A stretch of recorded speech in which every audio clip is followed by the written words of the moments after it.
So let's move on to our last part of this lecture and talk a little bit more about sedimentary environments and some of the sedimentary structures we might see there. One common sedimentary structure that we think about in clastic rocks are called ripple marks.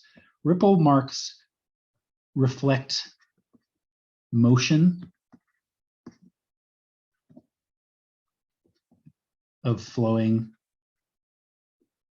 water or wind.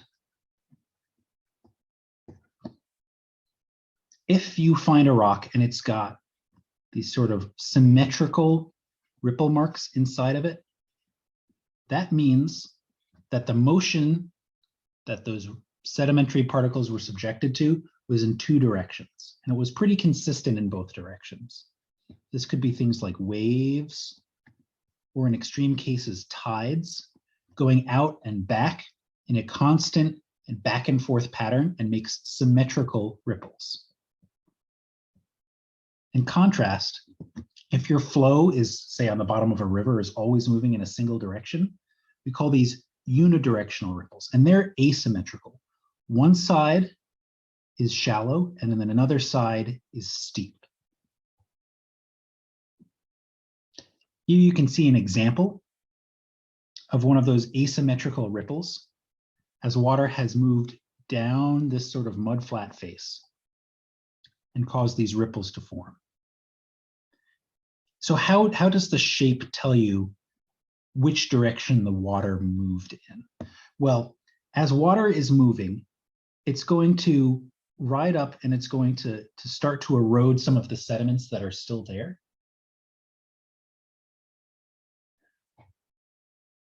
On what we call the Stas side of the ripple mark, and we'll pick up those sediments, and then it cascades them over the top and lays them down in a new layer on the other side, which is much steeper and just subjected to the force of gravity. So that you end up with these shallow, long faces and these steeper, short faces. And by reading it and looking at this way, the water, we can tell, was flowing, in the case of the diagram on the bottom, left to right. In the case of the image up here, we can see the shallow face here, and then the steep face, and then the shallow face, and then the steep face, which is how I can know that the water is flowing in the direction indicated. What you just saw was an image on a modern day tidal flat. In contrast, these symmetrical ripples formed in an ancient rock and were actually preserved in that rock as it lithified and was buried and re-exhumed and showed at the surface. If you were to find these symmetrical ripples, which are roughly the same on each side, you would know that this rock formed in some environment where these ripples were symmetrical, maybe on a beach face. Cross-bedding is the general name when you're looking at the side, the cross-sectional view of a rock, and you see this layering to it that cuts across the main layers in the rocks. That we call cross-bedding. And it turns out that when you see these on a really large scale like this, these are usually fossilized dunes. But you can see smaller scale cross-bedding as a result of rivers or tides or waves.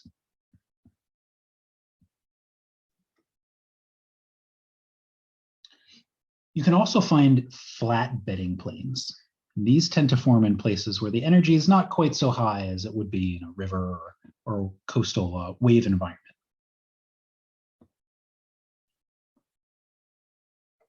Graded bedding is a name that we give when we have large sediments that grade upward into smaller sediments.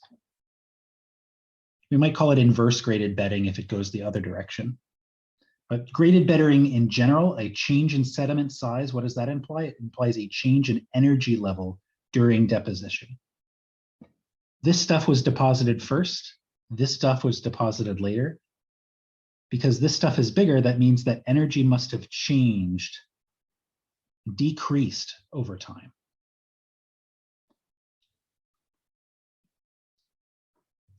Mud cracks are an interesting one. We see them forming today only in places where sometimes sediments are totally wet, and sometimes they dry out. So it must be at least above the surface of sea level. If it were below sea level, it should be submerged by water, right? These mud cracks imply some sort of wet-dry cycle. They must not be always underwater. And we can see these in the ancient rock record as well. So if you saw this in an ancient rock, you would be able to tell that this rock was somewhere where it was often wet, but also periodically dry. So we know that it's not the seafloor, but it could be, say, a lake shore or a tidal flat again, but one without too much tidal motion. Another type of sedimentary structure that we can talk about are probably pretty well known to you. They're things like dinosaur tracks. So these big footprints, what would that indicate? Well, one, that dinosaurs existed at the time that this sediment was laid down and later formed a rock. And another, that this must be above the surface of the water, or at least very shallow underwater, for something that walks to be stepping in this.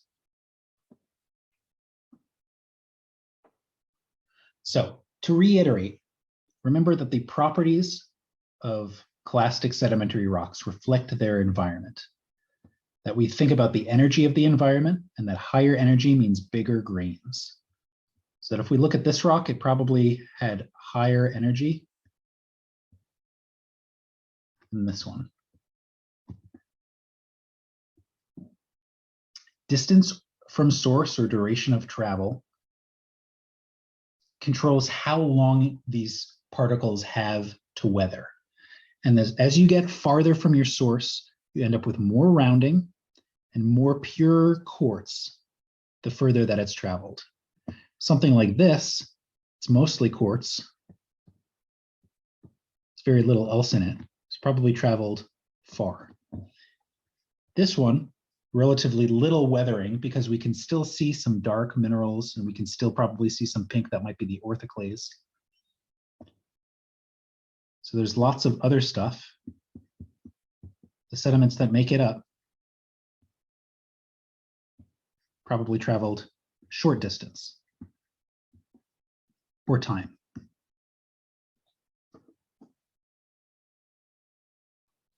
Some places where you might find each of these rocks, if you were to go and look in high mountain streams, you will find big boulders. You'll find conglomerates. You might also find breccia in these places, depending on how long these things have been transported. Because that's another part of that duration of transport, right? That the rounding is controlled by how long these things have been worked and weathered. Lower mountain streams, we will get to our round pebble conglomerates. That's because these streams that are a little bit lower are slightly shallower slope. So they can't move the big boulders, but they can move pebbles. River deposits might have these dirtyish sandstones in them because they're coming off the land surface, and so they haven't been transported all that long. They're not all the way to the beach being worked on for thousands of years. And there's the input of organic matter and stuff, so that sandstones that have a lot of other stuff in them might be river deposits. In dry deserts, you don't have the conditions for that feldspar to weather into clay. So that if you have sandstones that have large amounts of feldspar in them, you call those arkoses. And those tend to reflect the fact that you have taken rocks like granites that we see over on the left and moved those feldspars not very far and not under a lot of water, so it must be dry, must be a desert. Shales can form in a range of different places that we've talked about, right? Floodplains can form lakes, they can form on the bottom of the ocean, but not right at the shoreline. These are places where water is still most of the time. Water is not moving, and so it can settle out the smallest particles like clays.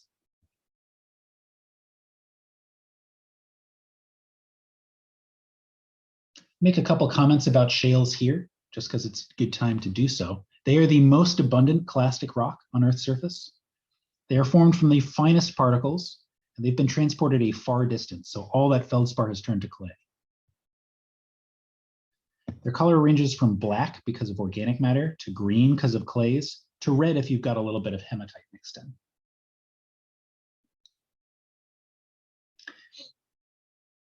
There are many different sedimentary environments in which rocks can form, and we're definitely not covering the details of what they all look like with all of their structures and all their possible rock types in this course. But we've seen some of them. We've seen streams, seen alluvial fans and salts. We've seen sand dunes, talked about beaches some, talked about the deep ocean. The key is that you don't see every environment possible on Earth reflected on all these. We don't talk about deposition at the tops of mountains because these places erosion is happening. We don't talk about forests as being a separate place for deposition to happen because either stuff is eroding there, or if stuff is being deposited, it's probably a pretty swampy forest. So not all environments have deposition. And it's only those environments with have deposition that are going to be recorded in new sedimentary rocks, unless it's only environments that have deposition that end up recorded in the rock record. If you want a list and to think about some of the different environments that you might have, you can take a look at this, but we're not going to think about this in too much detail. Just the details that I've talked about so far in this lecture. Remember that the rocks that you see in a place today, in a present environment, are not the same environment at which those rocks formed. Something like the Grand Canyon can have evidence of ancient mountains. It can have evidence of deltas at the edge of continents. It can have evidence of being submerged under warm seas, all on a rock that today is in a desert. But the environment today is not the same as the environment in the past. It's really important to understand that. Thanks for sticking with me through this sedimentary lecture. I know there was a lot, but as always, feel free to ask questions online.